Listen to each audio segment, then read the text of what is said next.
Julian. John. It's been it's been an emotional 3 or 4 days already since I've been here. Yes. We're in Chisinau, Moldova, and we're going to be doing a load of filming. We've already started filming. It's going to be the social undistancing project, basically going out in the streets, bringing people back together again, isn't it? That's sort of the mission, the plan anyway, why we're here. But in these first 3 or 4 days, something big's come up, and it's based on the work that you do. And I arrived here with a load of heartache, like almost inexplicable heartache. It's like broken-heartedness that I associate with someone as well. And it was overwhelming. I mean, to be honest with you, it was like consuming me. I just didn't know what to do. And I've tried different things like inner child work and mace energy work, but you were just like, no, that's an entity. Yeah, it seems to me that there's some etheric entities jabbing your heart, interfering with your heart space. Yeah. And so we've been working, clearing those entities, and John's sadness and anxiety has dissipated quite significantly over the last few days. Yeah, but there's more to the detail of that though, isn't there? Because you did a talking session, and we kind of briefly talked about it on the podcast episode that we did, but you know, one of your skill sets is to be able to torp, as in clear someone's energy field of negative entities. Yeah. I mean, this is just like, for a lot of people, this is wild. Science fiction, but you're literally clearing out and removing transdimensional insectoids and tardigrade and I don't know, like what other animals do you get? Like, you know, but they're all coming into the field. Ecology, demons, you know, whatever it is, lizards, whatever. And you're saying that the theory behind that is, how do you even you tell me? So we're living in different dimensions and they bleed through into this dimension. Yeah. How does it work? So these entities, they live in the etheric dimension, right, which is a dimension that is very much coexistent with this dimension. And so they are, in a way, they're quite palpable. And it is, in a way, invisible world to us. But it's just a matter of tuning your radio dial, and then you can actually see these entities. It doesn't take as much as people might think. So you actually see them, don't you? Yeah, you see them, I feel them. Yeah. And you feel them. You say you feel them first, then you see them. You see them, I feel them. Yeah, and it's like a visceral experience. And I asked you this yesterday, like, how can you be sure what you're seeing is an objective reality and not just your subjective projection of what you think is going on? Then you gave me an example. I suppose my initiation into this was being with a woman for 6 months. And for the first 4 months of our relationship, I'd wake up between 3 and 5 a.m., which is 3 a.m. is like the witching hour. And I would do clearing work with her, torping work with her. And I'd say, so where are they attacking you? And she'd say, they're in my heart, or they're in my jaw, or my head, or my stomach. And I'd say, and we would have a synchronized experience of, okay, I'd see them stop attacking her, and her pain would go away. You'd actually see them go after your session. Or they would die. I'd see them die, and then she'd be like, okay, the pain's gone. Yeah. But I had like 4 months of that. Pretty much. 200 days of that. You did 200 days of clearing. Wait on, it's more like 120 days. Yeah, 120 right, okay, days. Wow. Yeah. And you also said to me yesterday, every morning. So these things just keep coming back and coming back. You clear them and they keep coming back, right? She was a very serious case, and I think she was my initiation into doing this clearing, and that's how I first learned how to do it. I didn't know how to do it before. I had to give them a quick it's like torping. Yeah. All right, here we are on the rooftop bar, but it's like that. So you imagine that keeps going on like that. We do like that quite quickly, and that's what kills them. And then that was like instinctive for you. That noise, it just felt right. It felt like that was the thing that's going to clear. Well, I came across it in the year 2000. I heard a tape that a friend played of some walk-ins, and the walk-ins were talking about boogie busting, and they were using a similar sound to kill what they called fifth-dimensional entities. And I kept this in the back of my mind, and it was only in 2013 that I brought it out, and I did it, and I killed a big spider, and I was like, wow, that's really fun, and then it just grew from there. A transdimensional one, not a real one. No, not a real one. Yeah. No. And it just grew and grew, and now I can do it remotely with anyone in the world over the phone. That's something I know. I've developed. A lot of people would say, "Oh no, this is too wacko," but I'm telling you, Julian, you did the first session on me. I think we did it in the woods. We walked up from the lake. We got quite high up because we didn't want to feel like we're interfering with other people. But and then you started doing the torping on me, and you did the first round of it, and you said, "How do you feel?" And I'm like, "Okay, the anxiety's gone." And then I said, "I still feel a bit of sadness in there." And you're like, "Okay, that's normal." And then after another 5 minutes, I went, "Actually, the sadness is gone now." And then you did another round of it, and he said, "How do you feel?" I went, "I feel great." And I felt really clear. I felt like everything had melted away. All the residue around my heart had just melted away. And I was like, I feel back in my power again. And we went and had a great chat, by that bar. Yeah. And then, but what happened was, when you clear these entities, right? It's almost like you create like a void space, a vortex for them to come back in again, because it needs to be sealed. Like a hole. Yeah.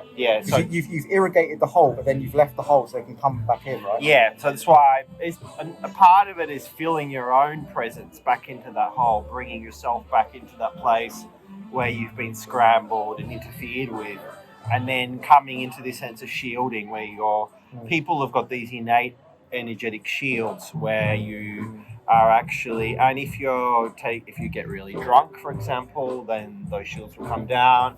If you take psychotropic substances, they'll come down. If you have really bad trauma, they'll come down. So, and then when the shields come down, you can be more easily attacked. Yeah, so that's what we learned that the hard way, didn't we? Because the next day in the morning, I was just so anxious, and I was like, "Julia, I feel really anxious." And like, that's the entities have come back. I was like, "Oh, really? Okay." I thought it was just me, And then you did another talking session when we got up, and then again, it's just okay. The anxiety's gone. Oh, there's still a bit of sadness there, and then the sadness went. I was like, I feel good. It's undeniable. It's quite objective, isn't it? In a way, it's so objective. It's not. You can't even deny it. You can't. It's like sadness and anxiety is a real experiential phenomena, and it's like So I've had that experience with you. Yeah. Once again, confirming that. But you also said on like the third time it happened, and they came back. You said, it's a bit more serious than we think. There's like you were saying that one legion comes in, like these entities come in, and if you zap them and take them out, then another load come in. And like they send in like the big boys. They can. They send in the SAS. You've got to get the big boss. They're big boss is a thing. Yeah. So what stage are we at with me? Because I think this is like the third. You seem pretty clear. You seem pretty clear, and I think we've got the big bosses, and all that's left is like clean up and maybe protecting you from anything else that might try to come in. Yeah. I wonder if there's a possibility that you can develop a sound vibration which seals the hole. Maybe that could be possibly.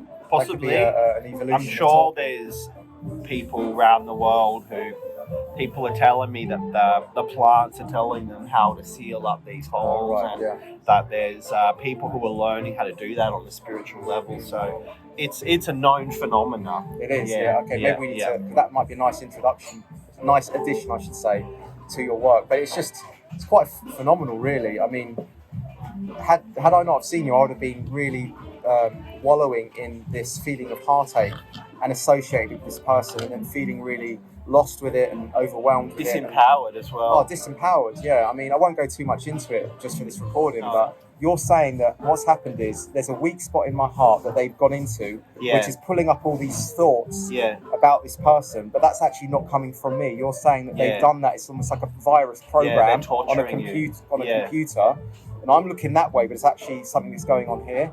And once you can clear out that virus program, I can start healing the heart. Yeah. And then actually yesterday, when you cleared all the entities off, whatever, I actually started to feel for the first time my heart having a chance to heal. Yeah, exactly. Because I think they've probably been in there about 8 or 9 years. That's right. And it's very common. I mean, this is all new for me. I never encountered anyone with an issue with their heart. I've encountered people with, cluster headaches and pain in their heart and jaw and other parts, stomach and other parts of the body. there's all kinds of crazy illnesses that people have that I think are, fairly easily attributed to entities. Such as?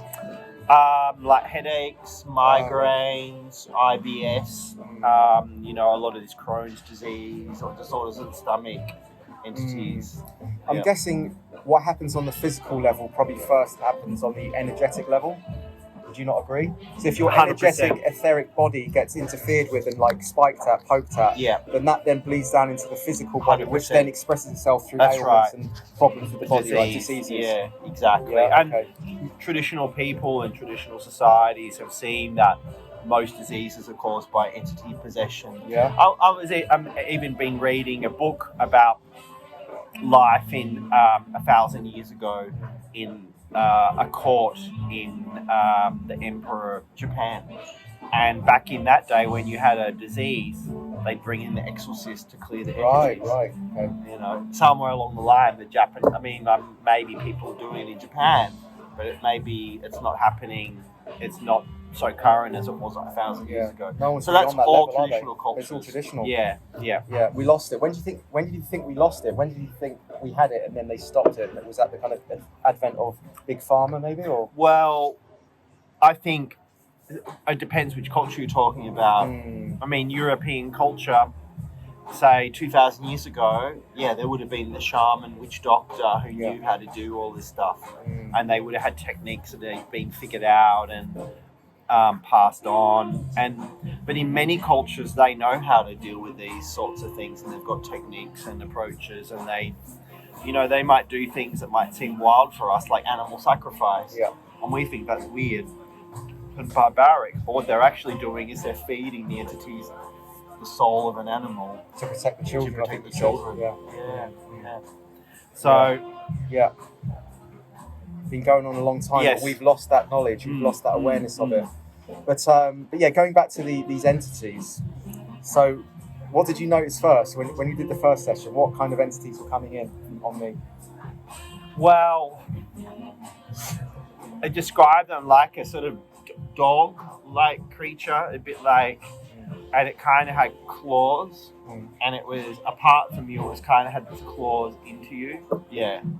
And then, wasn't it like a tardigrade? You said like these kind of like cross between a dog and a tardigrade. We looked at this. I might flash it up in the edit, but they look such ugly little bastards. To think that they're interfering with my field is quite disconcerting. And then you said that we cleared them out, and then like an insectoid kind of being came in, though. Yeah, it was a different kind of creature, similar, quite strong teeth, and on an etheric level, they are biting tissue. They are actually consuming energy. Yeah. So they're predators, and they're often feeding on negative energy. And where are they coming from? Like, I mean, so you're saying one race of entities come in and they gave up or we zapped them. How is it that another kind of race of entities come in? I mean, are they all from one village? No. How are they coming through? And you said they're coming through portals or something. I don't know where they're from. They don't tell me. I don't really ask. You should. Where are you I don't communicate with them that much. They're not really smarter than dogs. They're generally not very intelligent. But I think, where are leeches from, right? Where are spiders from? Well, the Earth. Yeah. So I think many of these entities are from the Earth, but I think many of them might have come from other dimensions or other. They might have.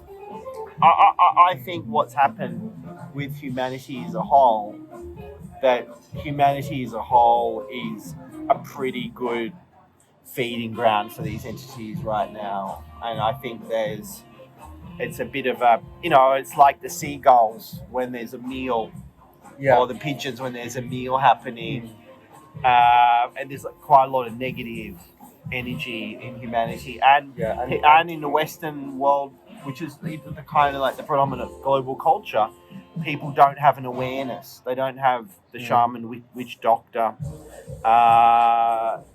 which can enable them to be protected, because a lot of people just sitting ducks. They're getting these migraines, headaches, pain in their body, anxiety, and they don't even know what it is that's causing it. They don't know what to do about it.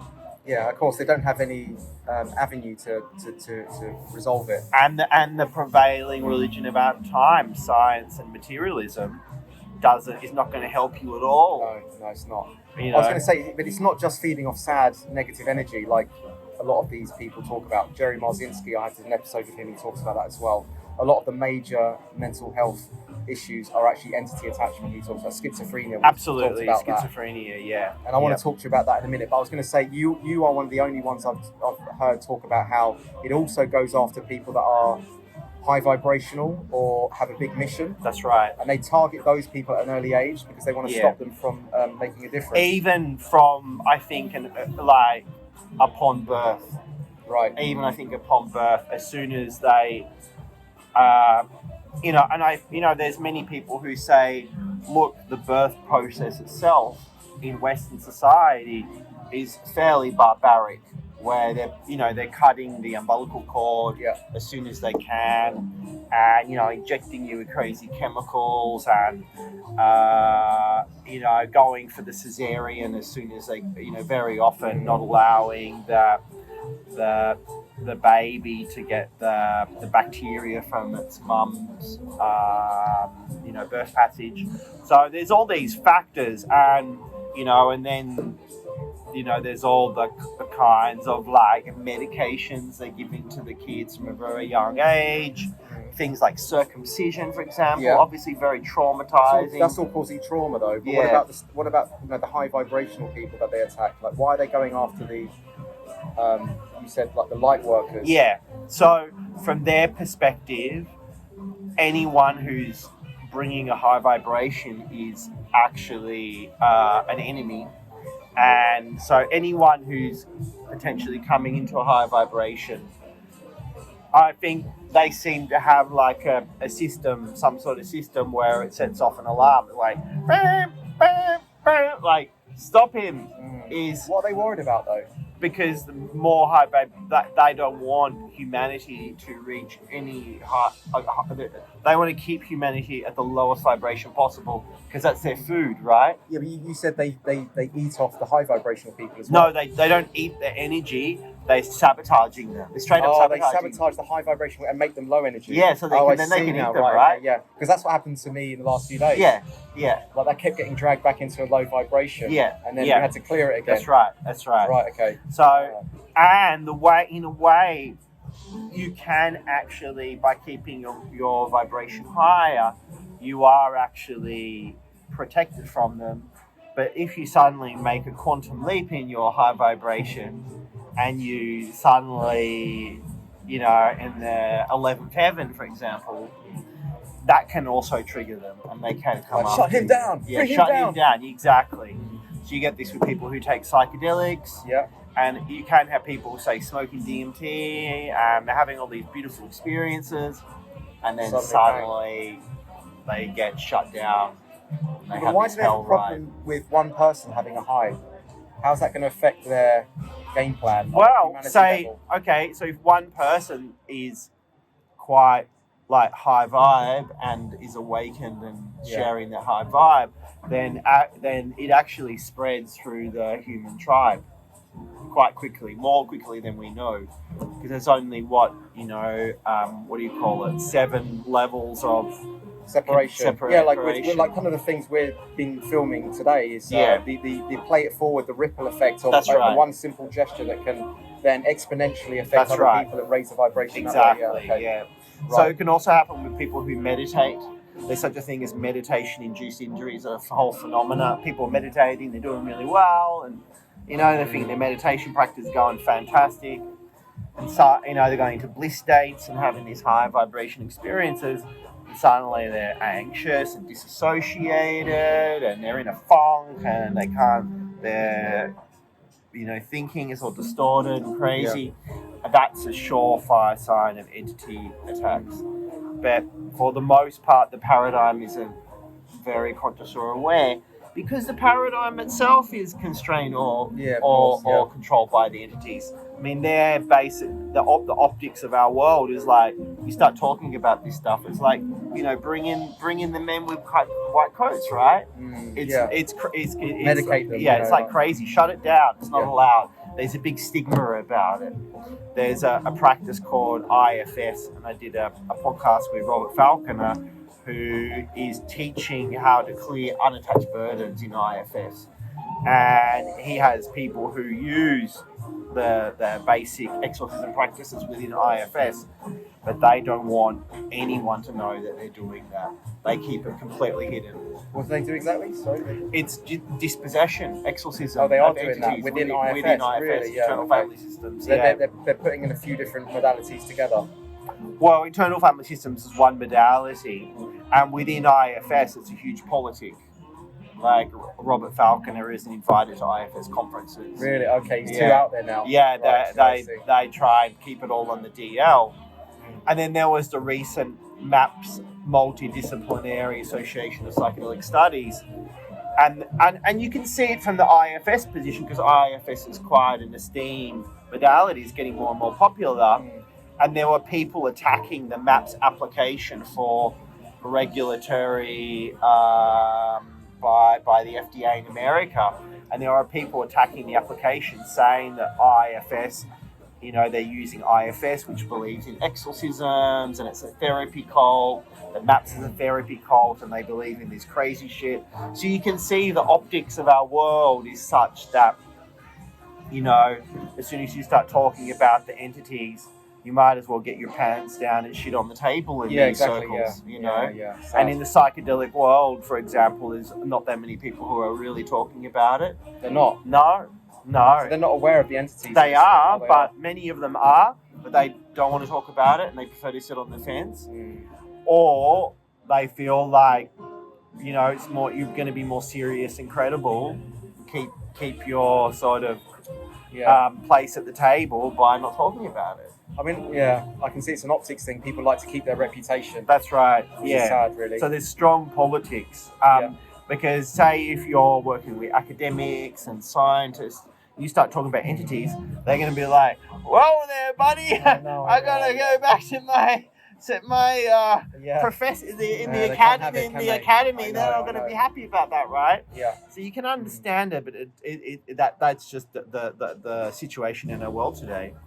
Do you think it's changing? I get the impression that things are changing a little bit. People are starting to talk about it more. Very slowly, I think. Okay. I think it's happening. It might appear slowly to me, but I think we've come quite a long way in 5 years. Yeah. In 5 years, we've come a long way. A lot more people I know are talking about it. That's right, and more and more people waking up to the entities. And I think, psychedelics have really helped, because you take psychedelics and you're like, yep, other dimensions, tick.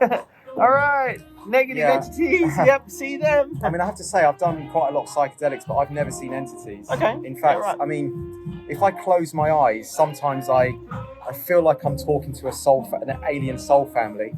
I've had that experience when I was really, really deep into it. But I wouldn't say that I opened my eyes in the room and there was this lobster coming at me or anything like that. But do you think that I haven't attuned my way of looking so I could actually see these? Maybe you haven't been dosing high enough. Oh, trust me, I had treble the dose of everyone else the first day.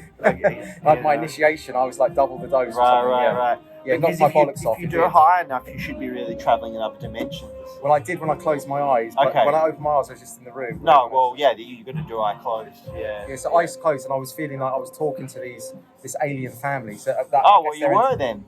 Yeah, but they were loving, and they were like, "Oh, welcome back." Yeah, that's good. Welcome that's back what I'm to saying. the soul Entities. family. That's what I'm saying. So that's entities. They're entities too, but they're good entities, right? They were basically saying that you sit on the throne of this whole family, and you're an important part of this whole structure that keeps the alien civilization going, and everything's so perfectly harmoniously interconnected that you're part of this is completely what's the word, where irreplaceable. Yeah. And it was just saying how important you are, but I don't know whether that was just my imagination, a little bit of ego coming through, or because when I've done ayahuasca, it makes you feel really significant. I find, for me, there's a certain amount of ego inflation that can happen with ayahuasca. It makes me feel really significant. I don't know why that is, and maybe it's trying to educate me that. Yeah, because I feel a bit low self-esteem sometimes when I've done it. Yeah, and it's trying to say, come on, pick yourself up. That's right. Or maybe we all are like a fractal of the universe or the creator? Oh, for sure we are. And it's Sure like we are. maybe it's trying to tell For me sure. that, I mean, remind us of that. consumerist as well. society who just says, look, you're just a cog in a machine. Yeah. You're a rat in a cage. You know, you're not. You haven't got any worth. Whereas,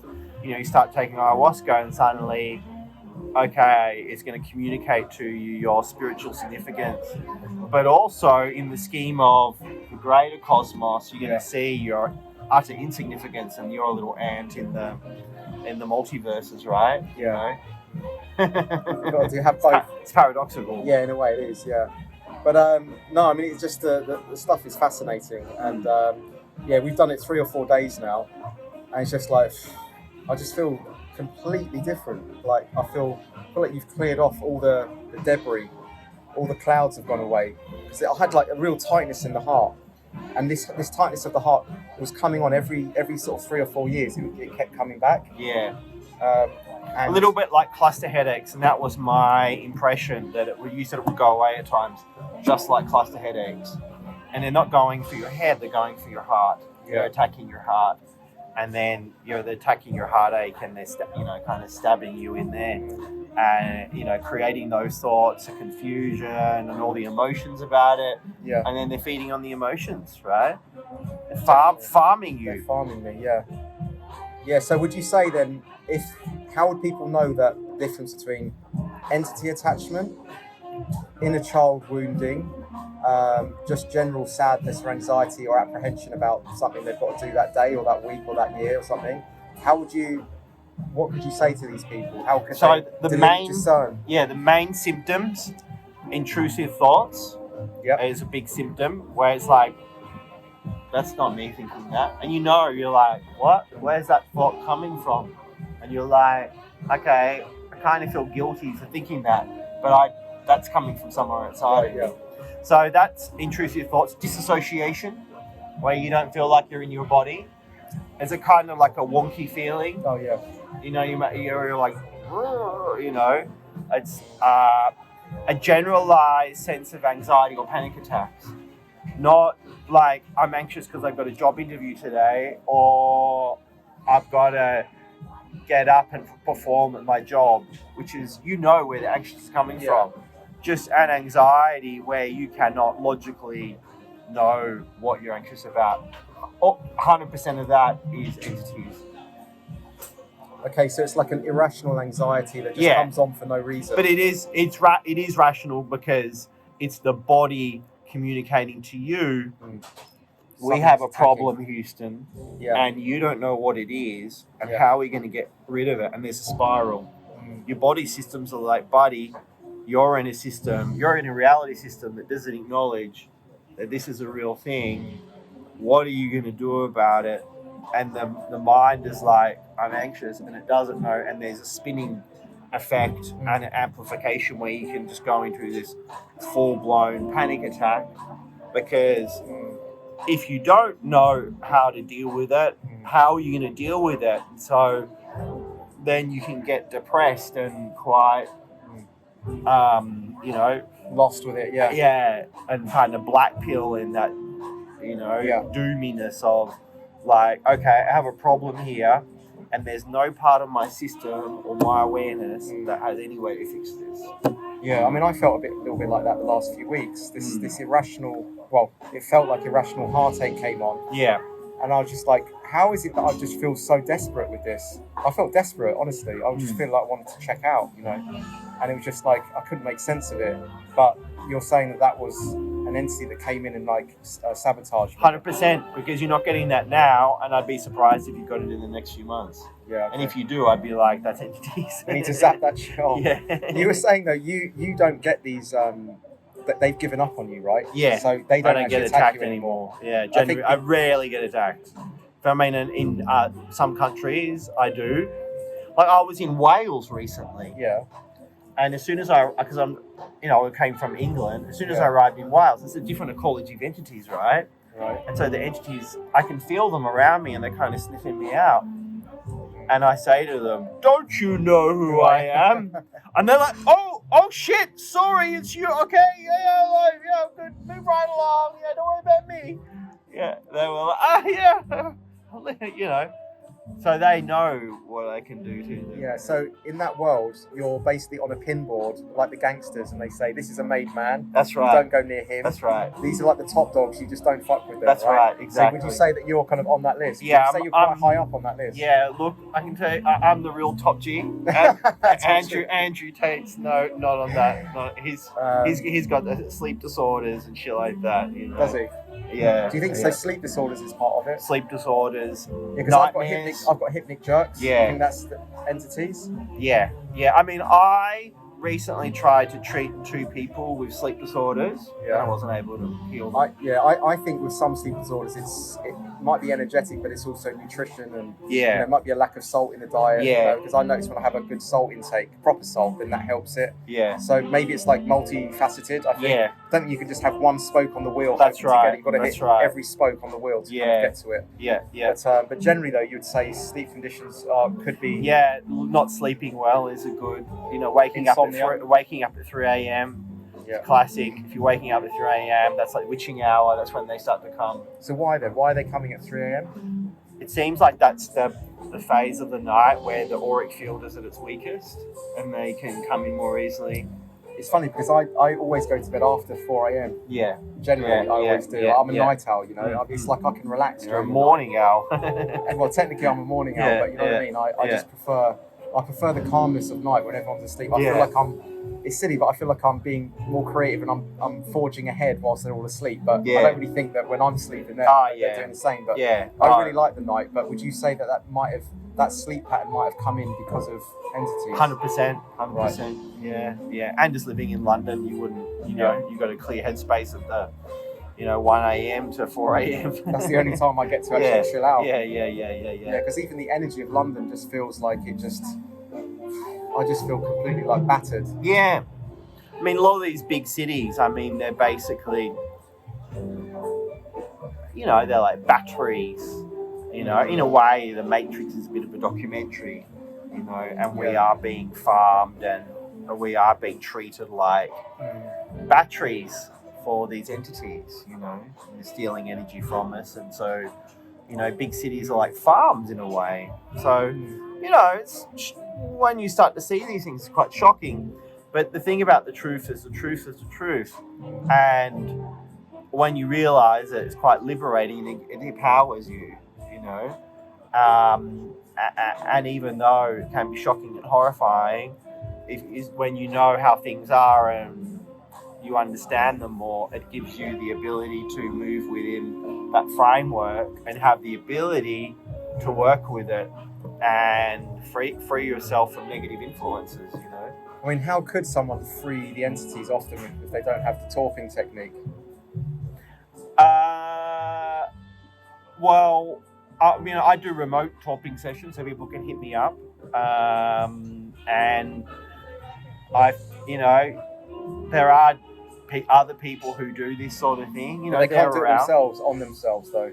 No, it's too hard to do. Is it? On yourself. I don't know if there's any way. Shielding? There are people, like I said, the people who do the IFS, they do the dispossession within IFS. In Brazil, there's a whole church called the Spiritist Church. There's 50 mental hospitals, which is Spiritist mental hospitals. And before you enter the mental hospital, they will do a dispossession with the patient and they'll clear them of entities. Right, yeah. Before the psychiatrists and doctors and nurses will do the dispossession before they even work on them. Yeah, so they're ahead of the game there. Yeah, they're ahead. So somewhere like Brazil, the West is very much locked into a kind of atheistic, materialistic paradigm. Not so in Brazil. And many other countries, like if you're living in like Burkina Faso in Africa, Ouagadougou, find your local witch doctor. Sorry, I'm flexing my capital cities knowledge. No, but okay, let's say you're not in Brazil, you're not in Ouagadougou, you're just suffering at home. What can you do if you're not around? What can they do to themselves? Shielding you said there's a technique called sopla, which is like they use in the Amazon. Okay. Yeah. Also, tobacco smoke is good. And you found after the clearing, you didn't feel like smoking anymore. Yeah, because when I got here, I was sort of having about 5 or 6 cigarettes, like the roll-ups a day. But then when you did the clearing, I just didn't feel like I needed any. Yeah. I don't even want one now. Yeah. I had a Yeah. similar experience with a woman in Finland. Same Yeah. thing. So tobacco, smoke, smudge, incense is good. Also, these traditional chants, these Indian Sanskrit chants are good. Calling in deities, which is what Really? they'll Is that do. not a bit dodgy? No, like solid one.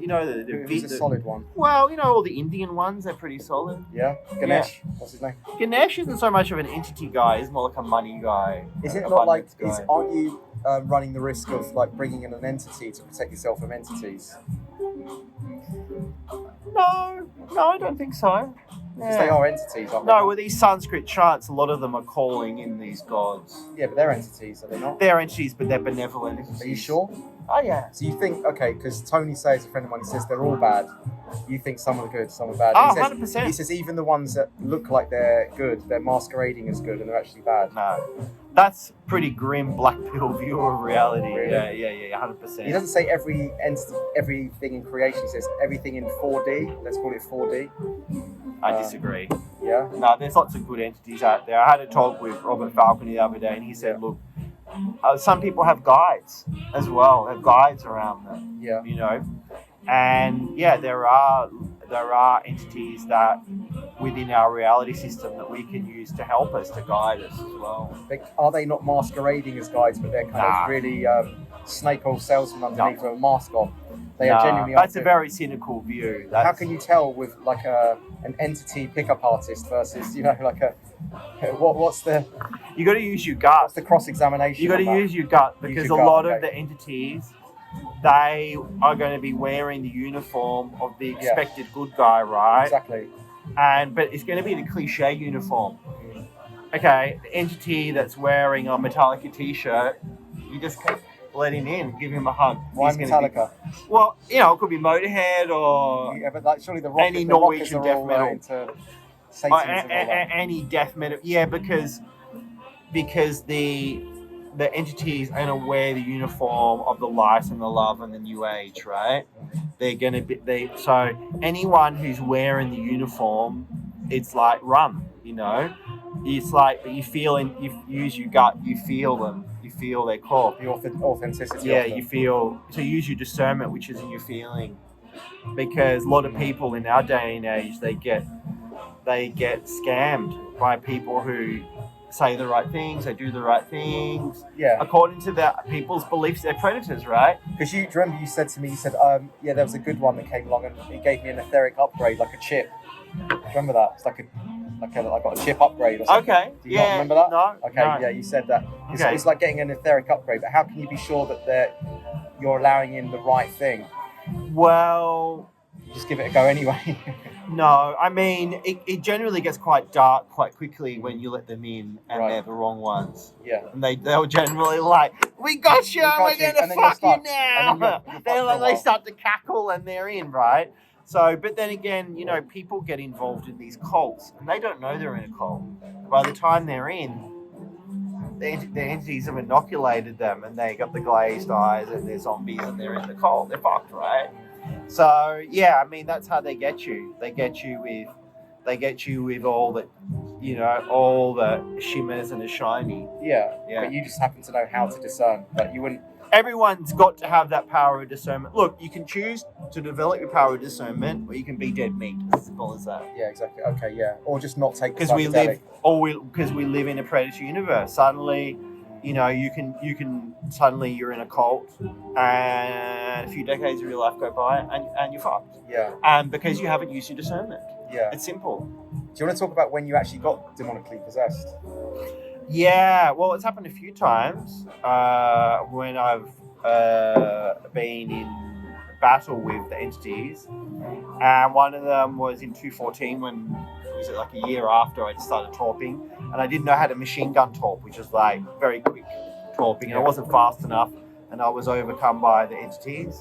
And then the second time was when I took 1,000 mics of LSD and peyote, and I was too schmangled to defend myself, and I got possessed for quite a time. Luckily, it ended up all right. You can get possessed, and all kinds of horrific things can happen if they've got their claws in you. Right. Okay. So luckily, that wasn't a discernment issue. It was just that was like battle errors, taking too much and not torping fast enough.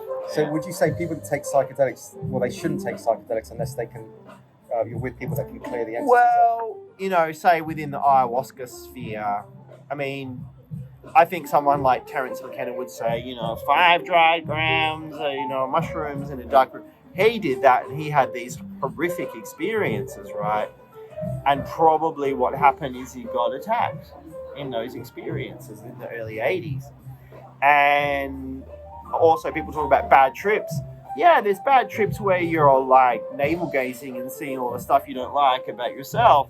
There's other bad trips where you're just getting utterly fucking dragged through the village and stabbed and,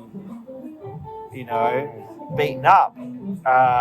So it's not just cut dry on that front.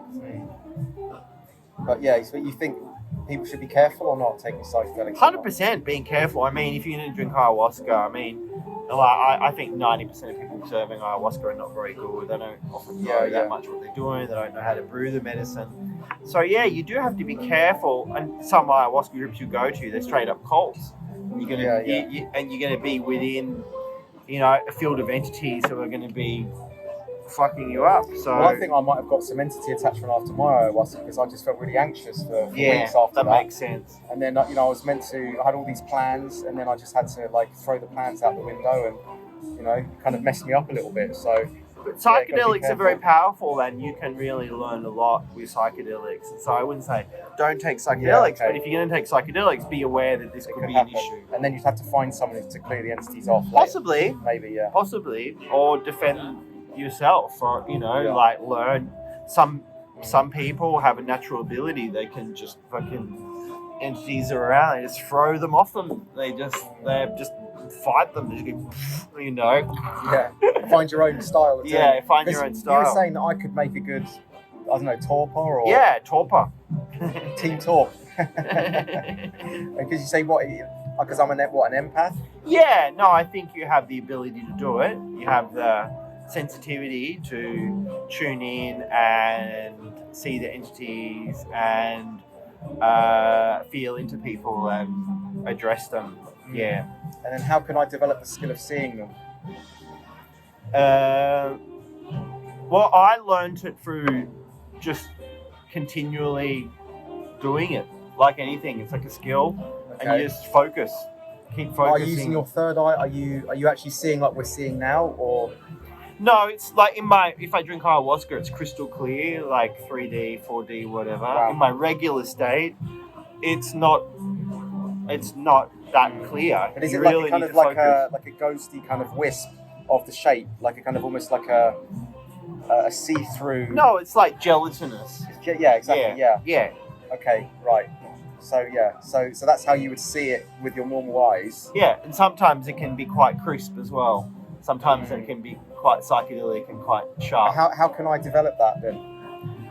Just by doing it, I think. Just keep. Yeah, I mean, people talk, you can get to these same spaces with psychedelics just by, but unless you have a reason for being in a visionary state, you're not going to be in the visionary state. So that's why, say if you're practicing torping on people and people start coming to you and say, okay, I've got issues, and you start torping, then you'll be learning, you're developing that ability, developing that skill. So you just got to start doing it. I might start doing it, yeah. I mean, I would still need to be able to see them to clear them, but I can... Well, you can only clear them when you see them. Well, yeah, that's the thing, yeah. So I don't know which comes first, the chicken or the egg. Yeah. Well, find yourself a really, maybe someone who just left a cold, or someone who's got a whole lot of migraines and just issues. Yeah. And zero in on their darkness, right? Yeah. I guess you need to start somewhere, don't you? So I might give it a go. I might give it a go. But no, that's really, really good stuff. I mean, there was one other thing I was going to say. I don't know, you had an experience with the entities where you didn't kill them, you did something else with them. I don't know. Talk about that. What? Oh, right. Yeah. You don't have to talk about that. Loving the entities. Or loving them in certain ways. Yeah. We don't have to talk about that. But no, it's really, really interesting stuff. I mean, it's it's out there. It's people aren't ready for this sort of information. They are ready. People are ready. Well, a lot are. The people that are watching this are. People know what the truth is, and I think people feel the truth, and it resonates with them. Deep down, they know what the truth is. Right. Yeah. And a lot of people, they know it's the truth, but it's called cognitive dissonance, right? Yeah. Because it's just too much work to actually change their perspective or their viewpoint. Yeah. So they'd rather they get angry and shut it down. And do you think this is what's happening in terms of the elites, the people that are in power, the top leaders, the politicians from all over the world? They have been fully consumed and possessed by entities. Yeah. Is that what it is? Yeah, they have power within a certain constraints, but the power they have is mediated by the entities who are the real rulers and leaders of this planet, right? And so have they always had the entity attachment from No. Or No, as soon as they get on that throne, that's when they come, right? Yeah, but is it like, what happens? Are they groomed into those positions of power and then they're told to go to seances and rituals where they I don't know how it works, but I don't think any seance or ritual needs to happen, and there doesn't need to be a throne. As soon as they're, they might, the power, the way they become into power is gradual. You don't suddenly become the prime minister or the president overnight. Yeah. You're kind of like groomed. You have various graduations of power, and then you understand like how power really works, even though you're addicted to it and you want it. Ultimately, a lot of these people in power, they're very much constrained, and they are kind of forced into doing things that they don't want to do on different levels. Really? So you think someone could actually make it to the top position and then suddenly just something comes in and they... No. They, as soon as they get any kind of power, they would start to... entities would start to say, okay, well, we start to, get their hooks into this person. And then their whole personality changes and their their policies change as a result. Yeah, we're going to look at these world leaders, in year one, and then 4 years later, they age like 10 years. Yeah. Tony Blair, look at him. He looked like quite a benevolent guy, and Sonny's looking like the Grim Reaper or something. Some of these people are kind of all right, and then they take that position, and suddenly they're...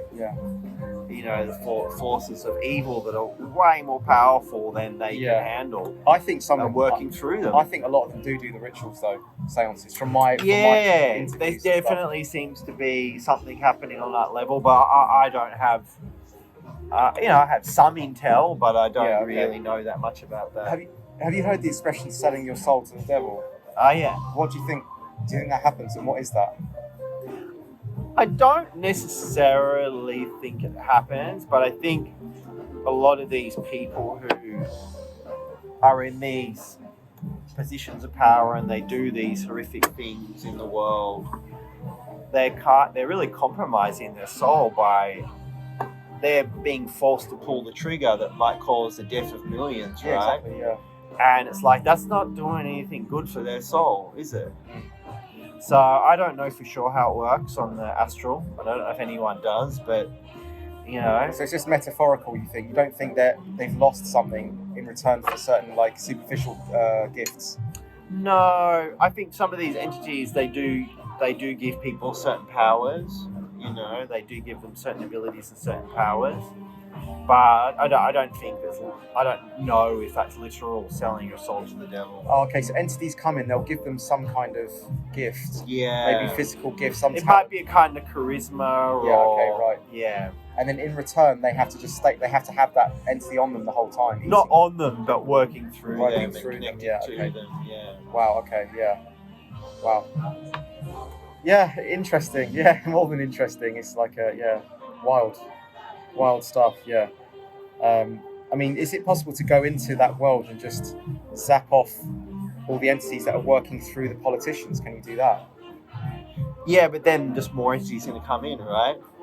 Can't you seal them? Like, can't you shoot them and seal them somehow? Yeah, I mean, if we got teams of people together just to go like 24/7, Yeah, we work every hour of the day. Like, yeah, it would be possible for sure. Really? Yeah. Wow.